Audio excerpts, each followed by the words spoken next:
বীরভূমের মোহাম্মদবাজার থানার দেউচা থেকে মিনার মণ্ডলের বাড়ি থেকে যকের ধন উদ্ধার হয়েছে, অর্থাৎ 15 কেজি সোনা এবং 28 কোটি 30 লক্ষ টাকা, সব মিলিয়ে 50 কোটি 50 লক্ষ টাকার সম্পত্তি উদ্ধার হয়েছে মিনার মণ্ডলের বাড়ি থেকে।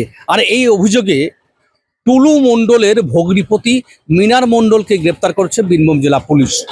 কাঠগড়ায় টুলু মণ্ডল, অবশ্যই এই মিনার মণ্ডলকে, যেটা আমরা পুলিশ সূত্রে জানতে পারছি যে মিনার মণ্ডল এর আগে তিনি সরকারি বাসের চালক ছিলেন।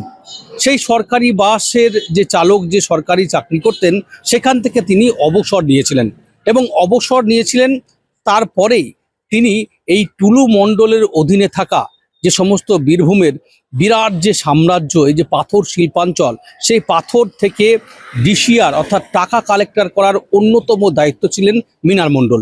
এবং গত মঙ্গলবার মূলত সেই খবর গোপন সূত্রে পুলিশ পায়, তারপরেই এই মিনার মণ্ডলের বাড়িতে কিন্তু পুলিশ হানা দেয়। খুব স্বাভাবিকভাবেই এই মুহূর্তে দাঁড়িয়ে এই মিনার মণ্ডল বীরভূম জেলা পুলিশের হেফাজতে। এদিন অর্থাৎ বৃহস্পতিবার তাকে সিউড়ি আদালতে তোলা হবে। পুলিশ নিজেদের হেফাজতে নেবে, তার কারণ তাকে জিজ্ঞাসাবাদের প্রয়োজন রয়েছে।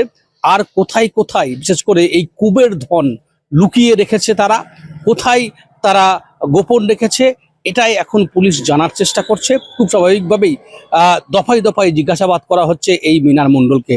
সব মিলিয়ে রীতিমতো এই বীরভূম থেকে পাহাড় প্রমাণ টাকা, গাদা গাদা সোনা উদ্ধারে চাঞ্চল্য বীরভূম তথা গোটা রাজ্য, সেটা বলা যেতে পারে। বীরভূম থেকে মনা বীরবংশী, কলকাতা টিভি।